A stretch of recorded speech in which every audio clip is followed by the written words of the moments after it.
Pertama saya ucapkan selamat atas Centimeter ini. Terima kasih untuk sahabat saya Pak Rektor, kemudian juga kolega saya Prof. Teddy Mantoro. Semoga sehat-sehat. Juga untuk Mas Gun-Gun yang hari ini akan sharing. Senang sekali saya pada hari ini diberikan kesempatan untuk sharing. Sebelumnya revisi dulu, saya ketua Aptikom itu 10 tahun yang lalu. Jadi sekarang ketuanya Prof. Zainal Hasibuan. Tadi sudah disampaikan oleh Pak Rektor, saya pembinanya. Tanpa memperpanjang waktu, saya langsung saja mengenai inovasi dan solusi sains dan teknologi, terutama dalam kaitannya dengan Sustainability Development Goals tahun 2030. Teman-teman sekalian, kita tahu persis bagaimana SDG ini adalah sambungan dari MDG ya, di mana ada 17 faktor tujuan utama, objektif utama agar kita itu sebagai makhluk di bumi ini, sebagai manusia yang hidup bersama, sharing earth gitu ya, sharing bumi yang semakin panas ini bisa tetap sustainable sejauh mungkin. Kita tidak ingin agar kita hidup saling berdesak-desakan, kualitas kehidupan tidak seimbang gitu ya. Pemenuhan terhadap kebutuhan pokok masyarakat itu tidak sama ya, dan juga tidak terpenuhi di sejumlah tempat. Kita ingin setiap individu yang ada di permukaan bumi ini bisa mendapatkan hak-haknya sebagai manusia. Itu tidak ada cara lain kecuali seluruh negara yang ada di seluruh dunia ini melalui inisiatif PBB bekerja sama. Nah, orang bekerja sama kalau tidak ada goals-nya, kalau tidak ada sesuatu yang bisa diukur, itu biasanya akan sembarangan atau serampangan. Oleh karena itu ditemukanlah dari ribuan faktor yang perlu diperhatikan menjadi 17 goal utama. Nah, 17 goal utama ini kalau kita lihat sebenarnya memiliki keterkaitan yang erat juga dengan misalnya Society 5.0 yang dilahirkan oleh Jepang. Kenapa? Karena kalau kita lihat ya, definisi Society 5.0 itu memiliki kemiripan dengan SDG ini. Pertama, berorientasi pada manusia, ya, mengenai kualitas kehidupan manusia. Kedua adalah tujuannya menyelesaikan masalah sosial secara ekonomis.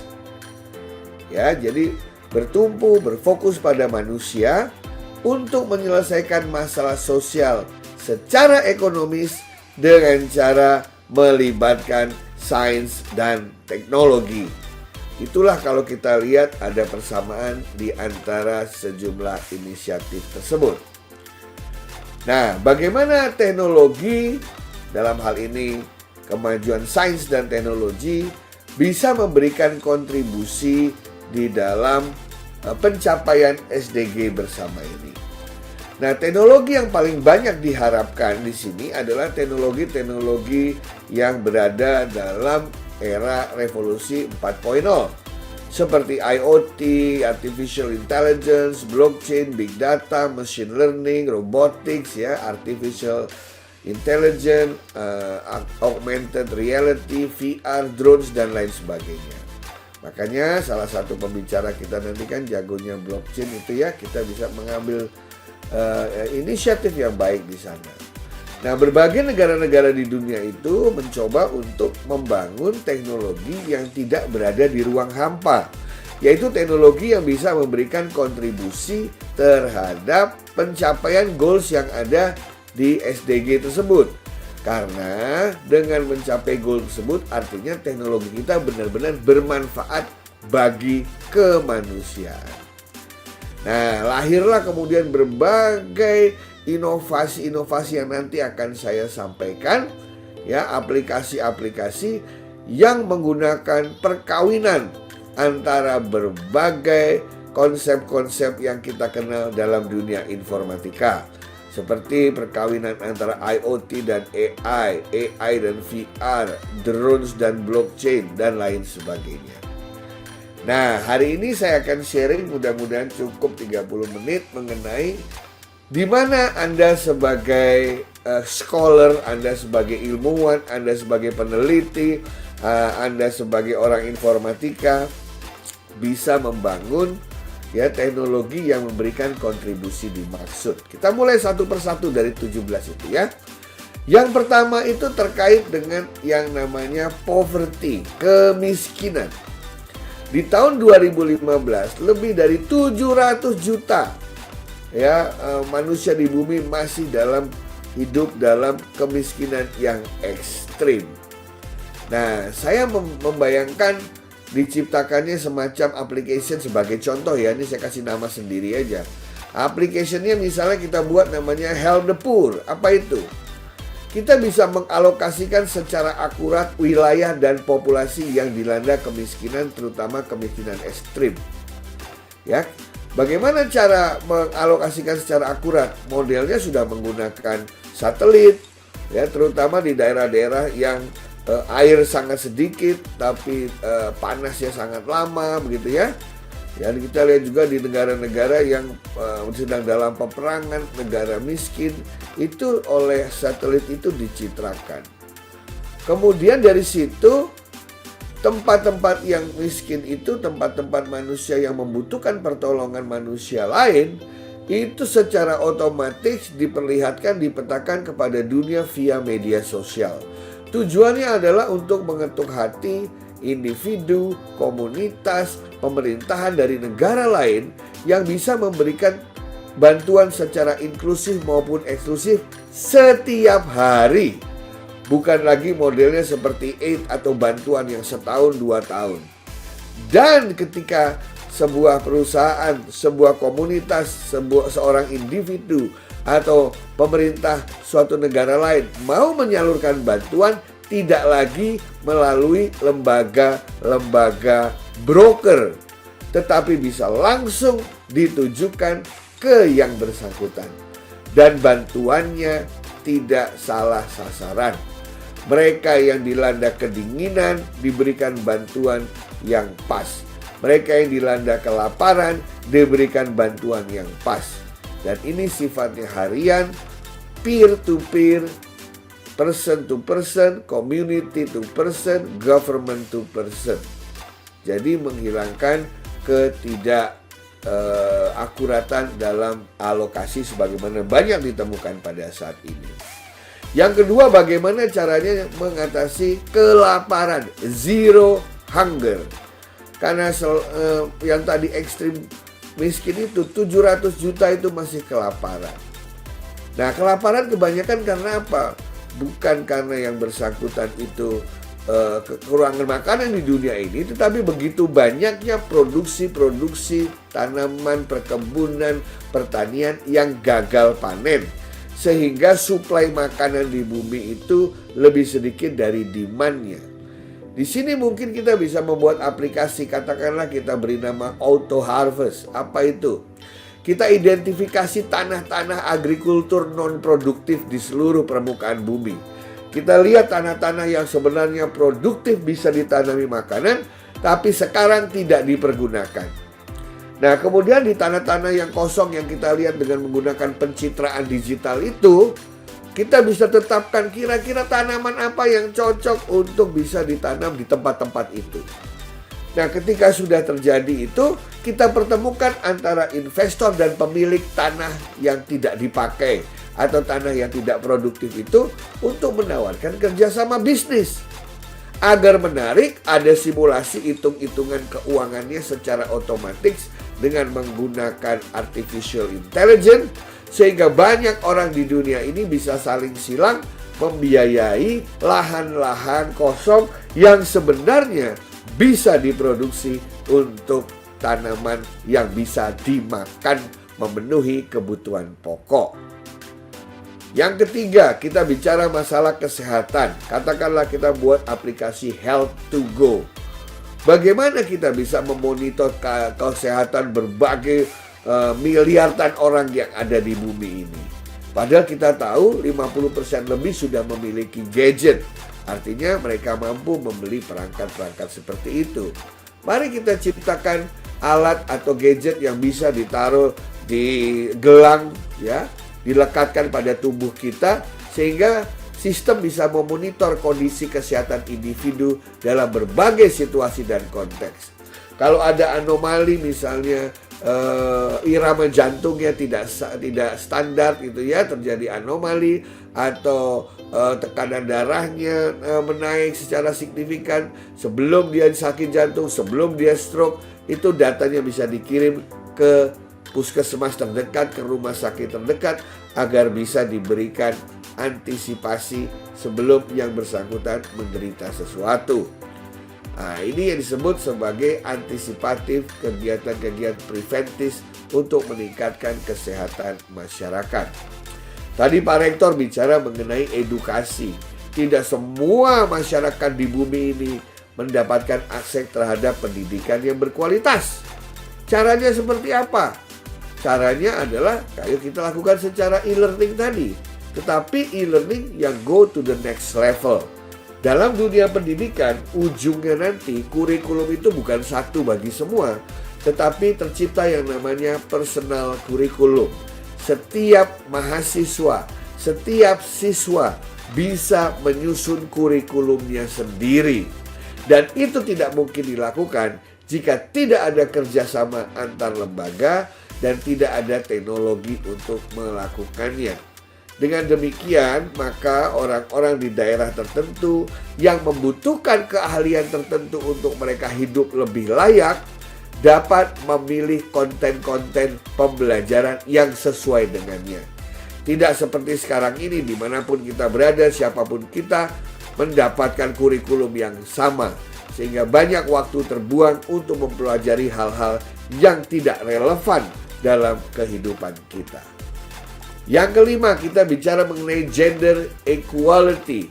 Karena ternyata kesetaraan gender walaupun digaungkan belum banyak terjadi. Baru 28% wanita yang memiliki posisi sama dengan laki-laki di dunia ini, terutama dalam berkarir. Ayo kita bikin aplikasi Equal to Work, di mana kita bisa mencatat seluruh inventory pekerjaan di bumi ini dan kita bisa membuat dashboard yang isinya apakah terjadi ketidaksamaan, diskriminasi terhadap gender, terutama ketika mereka rekrutmen pegawai. Nah, dari situ kita bisa membuat program otomatisasi untuk mendistribusi agar yang laki-laki maupun wanita mendapatkan akses terhadap pekerjaan yang sama. Kemudian keenam, kita bicara mengenai air bersih dan air yang sanitasinya baik. Karena kita tahu bahwa 2,2 miliar manusia masih belum punya akses ke air bersih. Oleh karena itu, apa yang harus dilakukan? Kita petakan sumber-sumber air bersih yang tersebar secara geografis di dunia ini. Kita simulasikan ketersediaannya pada titik-titik populasi dunia. Kita buat algoritma distribusi air bersih untuk jangka waktu tertentu. Karena pasti ada yang kelebihan air, pasti ada yang kekurangan air. Yang kelebihan air tidak berani kasih yang kekurangan. Takut kalau nanti mereka butuh lebih, itu kurang. Nah, ini bisa dilakukan dengan cara memberikan algoritma, mengembangkan machine learning untuk membuat mereka tidak perlu khawatir. Untuk jangka menengah sampai jangka panjang, mereka masih bisa aman. Kita bicara mengenai affordable and clean energy. Energi fosil sudah akan banyak ditinggalkan karena sudah habis. Orang mulai mencari energi dari matahari. Orang mulai mencari energi dari angin. Ya, nah itu hanya bisa dicapai apabila titik-titik desentralisasi energi di dunia bisa kita monitor dengan sensor-sensor IoT. Ya, kita bisa membuat catatan berbasis blockchain mengenai di mana saja titik-titik energi terbarukan itu ada di bumi ini. Kita bisa tahu di negara mana saja yang anginnya kencang dan continue, sehingga bisa kita tawarkan untuk menaruh sumber daya angin untuk di-sharing rame-rame. Yang kedelapan, kita bicara mengenai masih banyaknya pengangguran dan juga orang yang berada di bawah kemiskinan atau tidak bisa lewat dari pemenuhan bahan pokok minimum. Di sini kita bisa berbicara mengenai EconoWorld, ya, menciptakan berbagai tools agar manusia lebih produktif. Yang tadinya satu manusia hanya bisa memegang beberapa hektar tanah pertanian, bisa dilipat gandakan dengan teknologi. Kemudian kita bicara mengenai industri, innovation, dan infrastructure. Ya, bagaimana kita bisa mengembangkan grid-grid IoT. Agar apa? Agar semua industri di dunia ini efisien. Anda lihat bagaimana selama pandemi ini banyak sekali yang tutup. Industri besar yang gulung tikar. Itu kalau dibiarkan mangkrak saja akan menghabiskan biaya yang luar biasa. Tapi kalau kita bisa menyatukan semua itu menjadi grid-grid infrastructure, kita bisa menaruh sensor-sensor IoT di berbagai pabrik-pabrik di dunia, maka pabrik-pabrik itu tidak perlu takut untuk tetap berjalan karena kita bisa membuat simulasi mengenai kebutuhan bahan-bahan mereka dari seluruh dunia. Yang ke-10 kita bicara mengenai reduce inequalities. Apa itu? Ini masalah kesenjangan antara negara-negara di dunia terkait dengan apa? Dengan diskriminasi terhadap hak asasi manusia. Banyak orang-orang yang tertindas, banyak orang-orang yang diskriminasi. Nah, kesenjangan-kesenjangan ini oleh teknologi, oleh IT sebenarnya bisa kita petakan. Apalagi sekarang sudah ada yang namanya media sosial. Berikutnya adalah city safe. Apa itu? Sustainable cities and communities. Semakin banyak orang membangun kota, semakin banyak orang tinggal di kota, namun mengakibatkan semakin rendah kualitas kehidupan di kota. Karena banjir, karena penyakit, kepadatan penduduk, polusi, dan lain sebagainya. Disinilah kita membutuhkan banyak sensor di kota-kota besar itu untuk menilai tingkat kesehatan dan kelayakan kota. Kita bisa mendeteksi masalah polusi, masalah banjir, masalah ketersediaan oksigen, masalah kelembapan cuaca, dan lain sebagainya. Nah, aspek-aspek yang membahayakan manusia yang hidup di kota itu bisa secara otomatis dilihat oleh seluruh manusia sehingga kita bisa mengambil aksi agar kota-kota yang ada di bumi ini lebih layak huni, lebih baik. Kita bicara mengenai recycle, ya, karena 38% dari sampah elektronik terutama, belum lagi kita bicara plastik, itu tidak bisa di-recycle. Akibatnya adalah bumi kita makin kotor, makin panas, makin sulit atau tidak enak untuk dihuni. Oleh karena itu kita harus mulai mengendalikan, mengontrol produksi elektronik, produksi plastik, atau produksi bahan-bahan yang tidak bisa didaur ulang. Sebaliknya kita harus mempromosikan hal-hal yang bisa didaur ulang. Biasanya yang bisa mendaur ulang ini adalah negara maju yang punya teknologi maju. Negara-negara berkembang, negara miskin tidak punya kemampuan teknologi itu. Disinilah teknik informatika bekerja, yang mempertemukan mereka yang memiliki teknologi daur ulang dengan mereka yang memiliki sampah-sampah elektronik yang tidak bisa didaur ulang. Ke-13 kita bicara masalah climate change. Bumi semakin panas, bumi semakin padat. Nah, kalau kita tidak mengontrol emisi karbon, maka kiamat akan datang lebih cepat. Ya, atau kita akan berebutan oksigen. Ya, film-film futuristik yang ada di film-film itu bisa menjadi kenyataan. Orang berebutan tempat hidup, orang berebutan air bersih, orang berebutan oksigen. Oleh karena itu, setiap individu, bukan setiap negara, tetapi setiap individu harus bisa berkontribusi terhadap climate change tersebut. Dengan cara apa? Saya membayangkan kita punya dashboard yang bisa melihat individu mengenai kondisi rumahnya, kondisi RT RW-nya terkait dengan climate change. Berikutnya adalah banyak orang lupa bahwa bumi ini lebih banyak airnya dari daratnya. Orang darat sangat tergantung dengan airnya, dengan ikan, dengan biodiversity yang ada di sana. Kalau kita tidak menjaga samudra dan lautan, maka bumi pun akan punah. Disinilah teknologi drone, ya, teknologi AI di bawah tanah alias di lautan itu harus mulai dikembangkan untuk memonitor agar tidak terjadi perusakan terhadap ekosistem samudera dan lautan. Itu juga berlaku untuk darat, our earth, begitu ya. Dan dua lagi yaitu terkait dengan perang, bagaimana teknologi bisa mengatasi peperangan, bagaimana teknologi bisa mengurangi agitasi-agitasi, adu domba yang terjadi lewat media sosial. Kita buat program anti-hoax, kita buat program agar orang tidak mau atau mudah diadu domba. Waktu saya tinggal 1 menit. Sekarang terkait dengan itu semua hanya bisa dilakukan apabila seluruh manusia di dunia, tidak peduli rasnya apa, tidak peduli negaranya apa, harus bekerja sama. Bagaimana bekerja sama yang dimaksud dalam konteks informatika? Aplikasi apapun yang dibuat yang melibatkan kehidupan orang banyak dan bisa memberikan kontribusi positif, ayo di-sharing, dibuka API-nya. Sehingga aplikasi di Indonesia, Malaysia, Jepang, Korea, Amerika, Kanada, Mesir bisa saling di-sharing untuk bisa saling membuat kolaborasi global terjadi secara lebih cepat.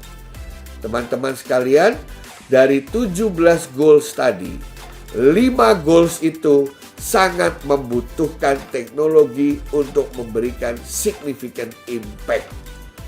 Jadi nanti saya mengharapkan waktu call for papers atau Anda yang sedang mengambil skripsi, tesis, disertasi, ya mulailah mencari bagaimana membantu solusi IT untuk kesehatan, untuk ekonomi growth, perkembangan ekonomi, untuk penciptaan smart city, untuk membantu agar produksi bahan-bahan pokok meningkat, untuk membantu pengembangan atau pengendalian iklim agar bumi kita tetap bisa kita huni bersama-sama. Dan dari 17 itu 10 berpotensi atau 10 memberikan tawaran teknologi bisa menyelesaikannya. Dan teknologi yang dimaksud adalah kebanyakan teknologi informasi.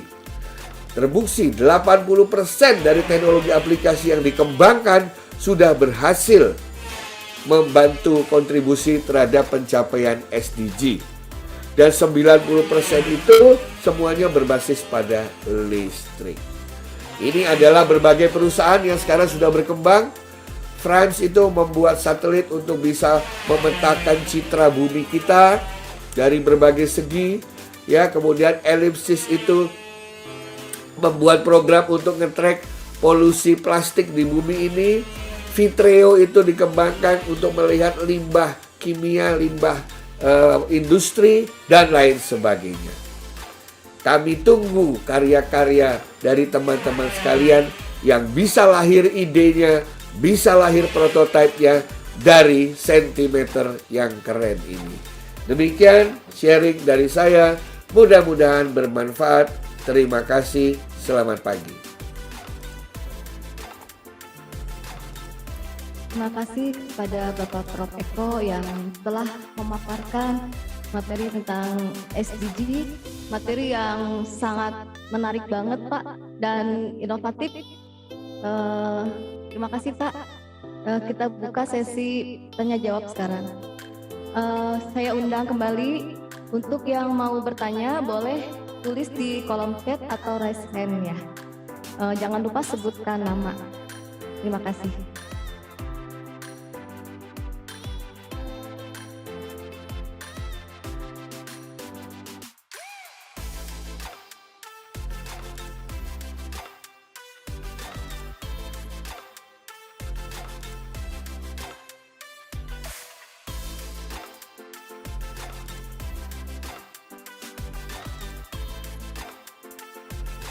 Nah, itu ada yang raise hand, Malabai. Ya boleh, silakan. Silakan, Pak Malabai. Di-mute ya, unmute. Terima kasih Prof. Sama-sama Pak. Ya, salam sejahtera, selamat pagi semuanya. Assalamualaikum warahmatullahi wabarakatuh. Mohon izin bertanya Prof. Ya. Perkembangan dengan dari sisi perkembangan program studi yang kian marak tampil Prof, dan beberapa lulusan yang tampil juga. Yang ingin saya tanyakan adalah sejauh mana integritas atau interaksi dari setiap kepakaran Prof, khususnya dari lulusan teknik elektro, lulusan dari teknik kelistrikan dan sebagainya, yang tentunya tidak semata dari keutamaan sebuah kedisiplinan teknologi informasi, khususnya di program MBKM seperti ini. Makasih. Selamat pagi, Prof.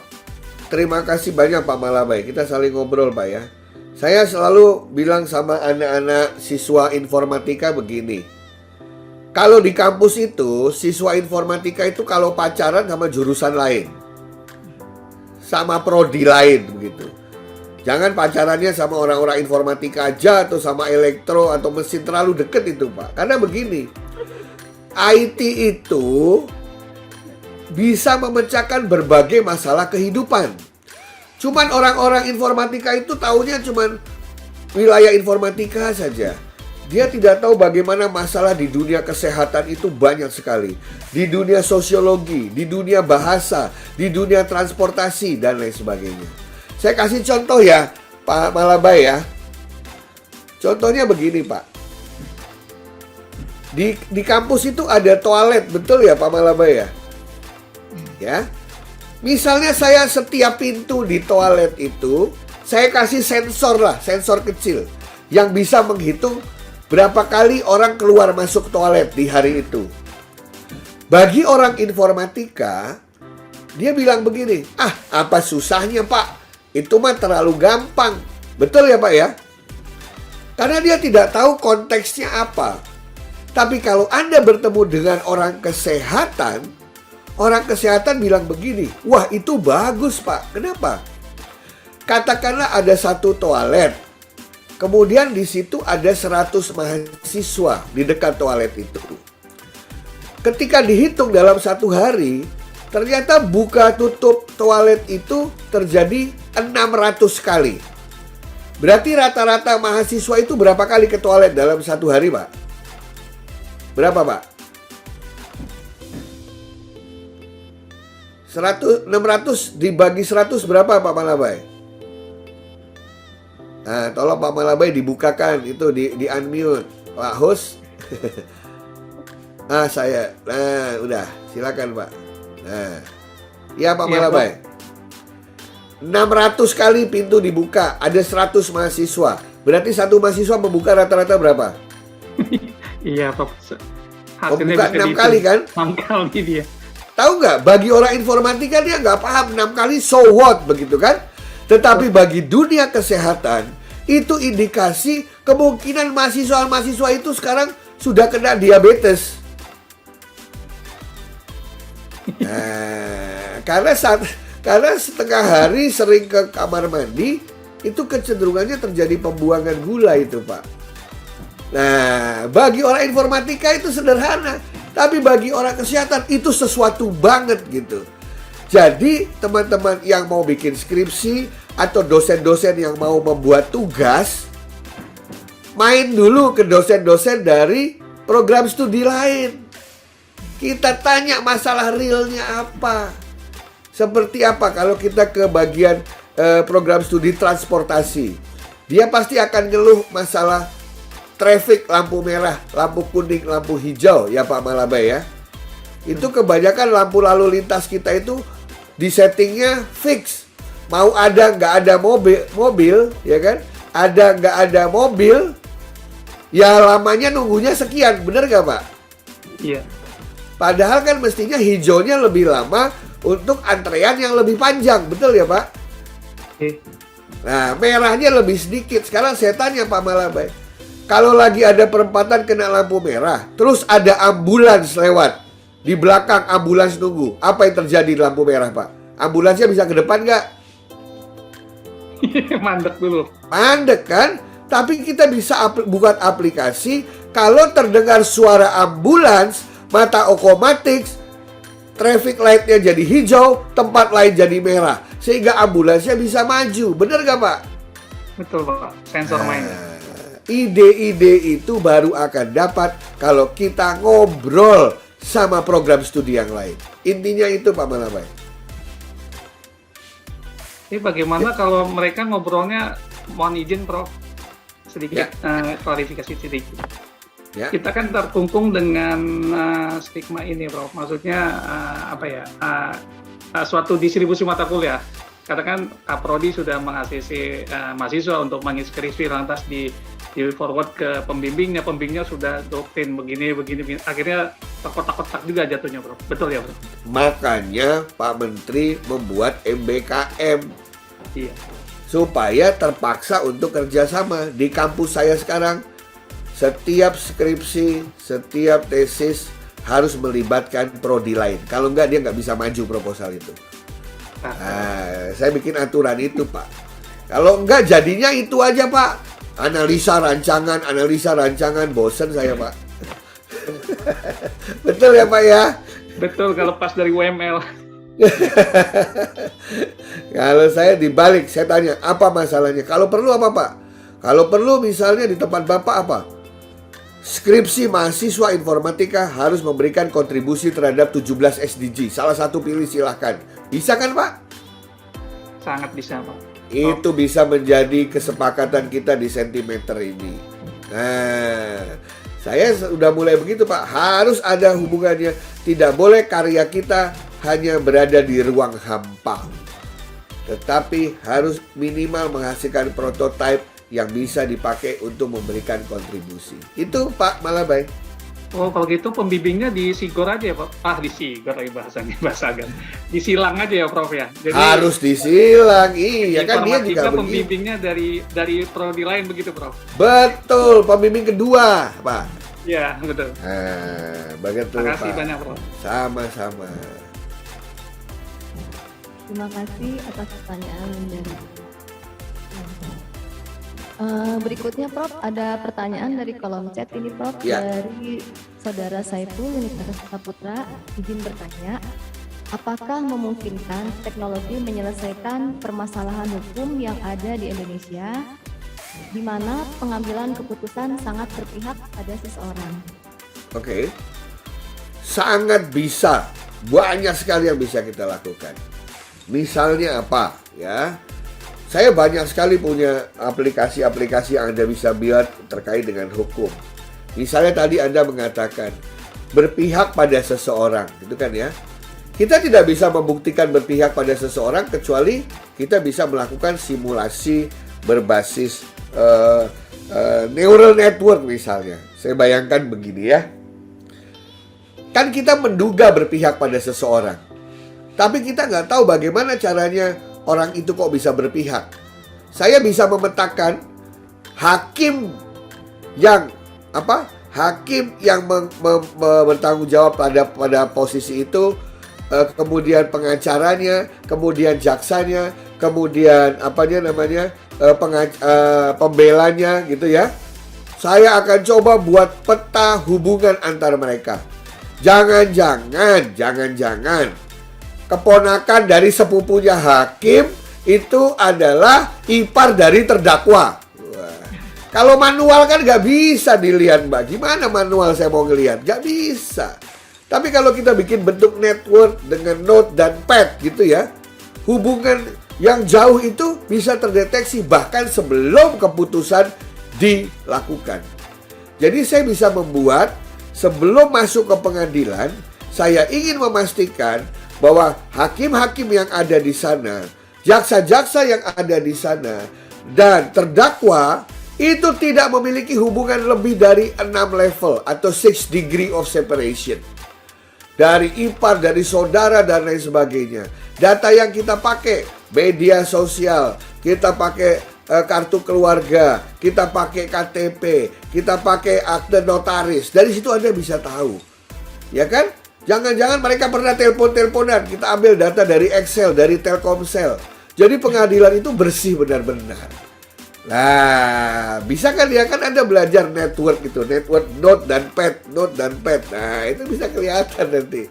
Jadi pengadilan sebelum dimulai, masyarakat bisa melihat adakah hubungan antara pelaku-pelaku itu semua. Gitu, Mbak. Ya Prof, jawaban yang sangat menarik sekali Prof. Semoga untuk kedepannya aplikasi di bidang hukum sudah bisa berjalan dengan baik ya Prof ya. Ya. Keadilan ditegakkan di negeri kita ya Prof. Betul. Ya. Terima kasih Prof atas pemberian materi dan untuk sesi tanya jawab sudah habis Prof. Terima kasih Mbak. Ya. Salam untuk Pak Rektor yang saya hormati, Pak Kurniawan Terima kasih ya. banyak Prof Eko, sehat selalu. Semoga ilmu yang bermanfaat dari Prof Eko dapat kita amalkan ya teman-teman. Tetap bersemangat untuk menciptakan karya-karya yang inovatif di era digitalisasi ini. Amin. Baiklah Amin. selanjutnya